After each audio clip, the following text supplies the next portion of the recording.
esta hora de la mañana le quiero dar la bienvenida a este espacio al doctor Eduardo Peña, presidente del Consejo Directivo del IES, que ya nos acompaña. Buenos días, gracias por estar con nosotros.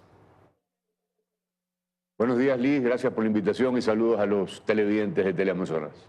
A usted nuevamente por acompañarnos. Ya son prácticamente 6 meses de gestión y desde que usted ingresó al Consejo Directivo del IES, una de las metas o grandes desafíos es darle sostenibilidad a ese sistema de pensiones, tratar de generar más afiliaciones, se decía 5 a 6 afiliados por cada jubilado, llegar a eso. ¿Cómo y cuánto se ha avanzado quizás en ese objetivo?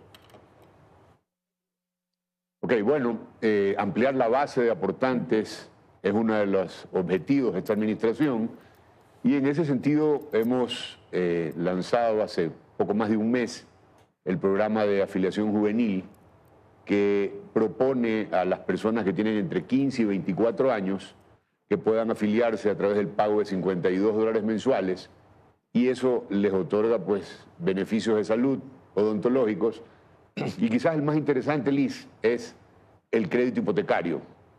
Porque el crédito hipotecario que podemos ofrecerles a estas personas, una vez que completen 36 aportaciones, es un crédito al 6% anual por hasta 25 años.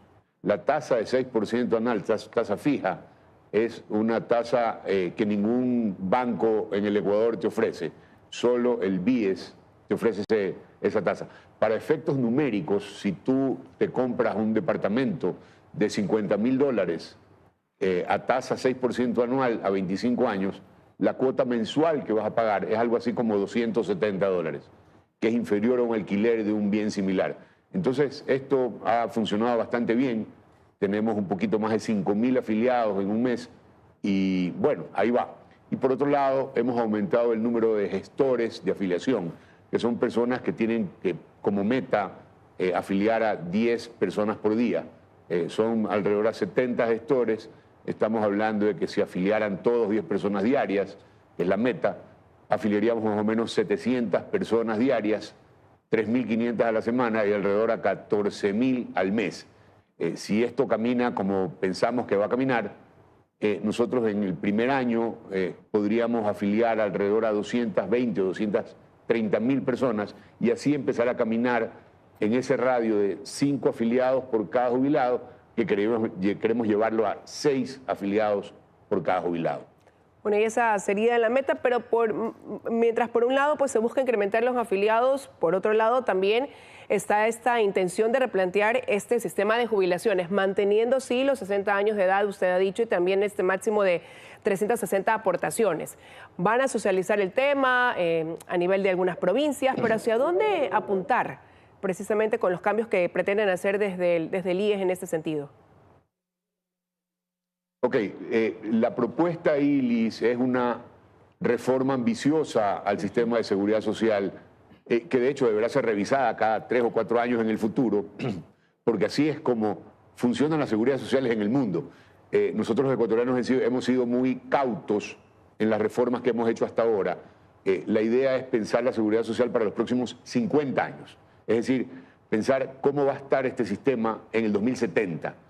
Y si pensamos a largo plazo, entonces vamos a hacer correcciones pequeñas hoy que signifiquen actuarialmente beneficios importantes para el sistema en 50 años adelante.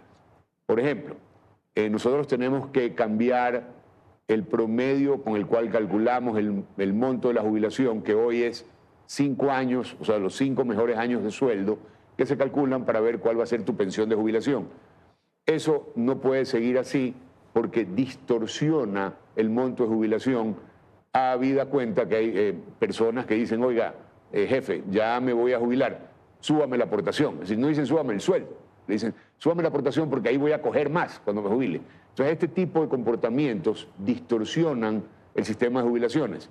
Lo ideal sería que no sean 5, que sean 10, 15 o 20. En España, por ejemplo, son 29 años, es decir, le promedian toda su vida laboral. De esa manera, el monto que usted recibe es un monto similar al que estaba recibiendo durante su vida laboral. Entonces, eso más terminar algunas jubilaciones especiales, entre comillas, que existían en el pasado, por ejemplo, personas que trabajan en el cemento o zafreros, o incluso personas que trabajan en las telecomunicaciones. que tienen unas jubilaciones privilegiadas con aportaciones mucho más cortas, esas deben ser cambiadas y que todos los ecuatorianos tengamos un mismo sistema. Es decir, si usted cumple 60 años y ya tiene 360 aportaciones, efectivamente va a poder jubilarse y va a recibir un monto X. Pero si usted decide esperarse hasta los 65, entonces su jubilación va a ser mucho mejor. Y si de ahí decide esperarse hasta los 67 o a los 68 o a los 70, entonces el monto que le vamos a pagar desde ahí hasta que usted se muera a los 84 o 85 años, que es el promedio actual de vida de los ecuatorianos, entonces va a jubilarse con un monto mucho mayor. Este tema ha sido bastante tergiversado en el pasado porque la gente en algún momento pensaban que nosotros queríamos obligarlos a jubilarse más tarde. Y este es un tema absolutamente voluntario. Es decir, si usted hace los cálculos y dice, a mí me alcanza a los 60, con 360 aportaciones, tengo un monto que me alcanza para vivir, pues entonces se jubila ahí. Pero si usted dice, no, yo prefiero esperarme porque voy a jubilarme con mejores condiciones económicas más adelante, entonces se espera. Y volviendo al tema de qué es lo que estamos pensando, efectivamente vamos a hacer reuniones porque queremos de alguna manera recoger las opiniones de, por ejemplo, los sindicatos, los gremios, las universidades y el resto de personas que se interesen en pensar cómo va a estar la jubilación en 50 años a través de sendas mesas de trabajo que empezaremos la segunda semana de julio en la ciudad de Ibarra y que vamos a hacerla en 8 provincias diferentes, de manera de ahí sí recoger qué es lo que piensa el público, los ecuatorianos, cómo quieren jubilarse, qué cambios piensan ellos que debemos hacerle al sistema de jubilación. Si van a arrancar la segunda semana de julio, ¿para cuándo piensan ya tener todas estas ideas, esta lluvia de ideas ya completas como para comenzar a partir de ahí pues ya a delinear el camino? Sí, yo calculo que nos vamos a demorar entre 2 y 3 meses en tener un sustrato importante. De ahí nos vamos a escribir la reforma. Y de ahí tendremos que ir pues, a la Asamblea Nacional a presentarla para ver qué es lo que quieren aprobar. Porque, a ver, la necesidad del cambio es una necesidad imperiosa y es obligatoria. Es decir, no podemos demorarnos más porque ya nos hemos demorado suficiente sin cambios. De hecho, los que les hemos hecho en el pasado no han sido pues, precisamente los mejores. Por ejemplo, los ecuatorianos somos medio generosos en los beneficios que le dimos en el pasado a los jubilados. Los jubilados, mientras trabajaban, aportaron 12 meses, es decir, 12 aportaciones. Nosotros le pagamos 14 pensiones jubilares y eso no está actualmente calculado. Entonces hay que suprimirlo, hay que cambiarlo. ¿Por qué? Porque no está, o sea, no podemos seguir sosteniendo estas distorsiones en el largo plazo. Y ahora, ¿qué análisis hace? Hablando de la Asamblea Nacional, hoy volverán a debatir el veto que dio el Ejecutivo a este proyecto de ley con el que se busca incrementar de 3 a 5 el número de miembros del Consejo Directivo del IES, pese a un fallo también de la Corte Constitucional en ese sentido. Y eso, de aprobarse, le va a significar 35 millones de dólares al Instituto Ecuatoriano de Seguridad Social, más o menos los cálculos por todo el proceso que hay que hacer para la elección de estos nuevos miembros del Consejo. ¿Está el IES en capacidad de afrontar eso? ¿Qué espera usted de este debate? Vamos a ver, la idea es, sí, esta reforma que ha planteado el señor Henry Llanes, quien es un próspero sindicalista petrolero, él decidió que la mejor manera o la manera que se le ocurrió de corregir estas distorsiones es aumentando el gasto. Y aumentar el gasto no está actualmente presupuestado en el IES. ¿Y por qué quiere aumentar el gasto? Porque él dice, no deben ser 3 los miembros del directorio, deben ser 5. Bueno, es imposible que sean 5 porque altera la paridad. Deberían ser 3 o 6 o 9. No pueden ser 6 porque no puede ser un número par, porque hay una ley que así lo dice. Entonces tendrían que ser 9. Es decir, no podemos pasar de 3 a 5, tendremos que irnos de 3 a 9. Y esos 6 incrementales hay que elegirlos a través de elecciones que tiene que pagarlas la Seguridad Social. Entonces, estos gastos de lo que cuesta el exceso, o sea, 6 directores más las elecciones, son costos que nosotros no los tenemos presupuestados actualmente. Es decir, para nosotros es harto inconstitucional, más allá de que, digamos, si no está financiado, no podemos hacerlo. Si la Asamblea lo aprueba así, pues tendremos que ponerle una demanda de inconstitucionalidad, porque no podemos cargarle al IES gastos que no estén presupuestados. Ahora, la reforma que nosotros proponemos es una reforma estructural en las finanzas. Doctor, y más bien se busca también recuperar dinero, ¿no? Por parte del IES, hace un mes aprobaron esta facilidad de hasta 6 años para quienes están en mora. ¿Cómo ha sido la respuesta? ¿Cuántas personas quizás han buscado acogerse a ese acuerdo parcial de pago? Ok. Este acuerdo fue aprobado el 29 de abril, Liz. Y del 29 de abril hasta acá tenemos 2.900 empresas que se han acogido al sistema de pagos, 6 años plazo, intereses aplanados, capital financiado a 10% anual, más o menos. Y llevamos cobrados alrededor de 26 millones de dólares en este periodo. Es decir, eso sí afecta, o sea, mejora la sustentabilidad de la seguridad social, así como mejorar el número de aportantes en la base. Es decir, son medidas que hemos tomado porque esas sí tienen una incidencia positiva en el futuro actuarial del IES, no así el incremento de los gastos. Entonces, cobrar, por ejemplo, a través de estos sistemas, hay 2 sistemas de cobro que son los más comunes. Purga de mora, que es el momento que usted ya llegó a Coactiva, y en ese momento usted tiene que, para reestructurar la deuda, darnos una garantía y le reestructuramos su deuda.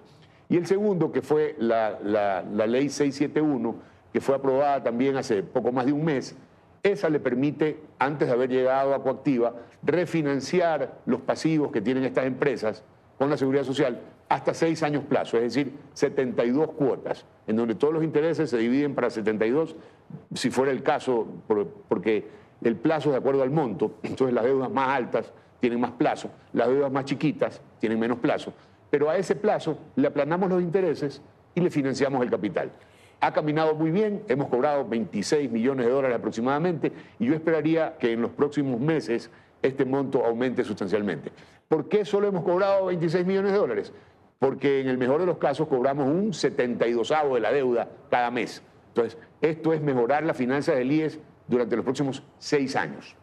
Doctor Peña, ¿ya ha tenido algún acercamiento ya con el Ministerio de Finanzas como para delinear una ruta de pago de esa deuda que mantiene el gobierno que bordea 5.000 millones de dólares más o menos con el IES a propósito de lo que se incluye en el acuerdo con el Fondo Monetario Internacional? Sí, señora. A ver, el gobierno hasta ahora nos ha pagado alrededor de 840 millones de dólares y le recuerdo que este primer semestre pues sí tuvo problemas graves de pago el Estado ecuatoriano porque heredó un hueco de 4.700 millones de dólares. Entonces, poner al día eso le costó mucho trabajo. Hoy, debido a las medidas que ha tomado acertadamente el gobierno, su flujo ha mejorado, de hecho los pagos hacia la Seguridad Social han mejorado y como parte del acuerdo es que Finanzas nos pague, me refiero al Instituto de Seguridad Social, 2.300 y pico millones. Bueno, ya estamos en 838 por ahí y no dudo que el ministro Vega Malo, que es una persona seria, va a cumplir con este compromiso de aquí en lo que queda del año. Así que ahí vamos. Doctor, y en un minuto, porque ya no nos queda más tiempo, ¿y ustedes, la deuda que tienen con los prestadores externos? A ver, sí, nosotros tenemos una abultada deuda con prestadores externos que rodea los 1.300 millones de dólares.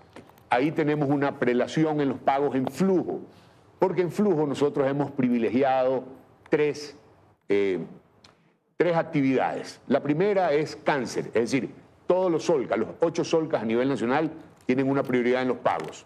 En segundo lugar, todos los prestadores que trabajan con riñones, con insuficiencia renal, que tienen que hacerse diálisis, ya sea hemodiálisis o diálisis peritoneal, tienen prelación en los pagos. Y en tercero, todos los que hacen tercer nivel de corazón, por ejemplo, todos los que hacen corazón abierto o ponen stents o cambian válvulas. ¿Por qué?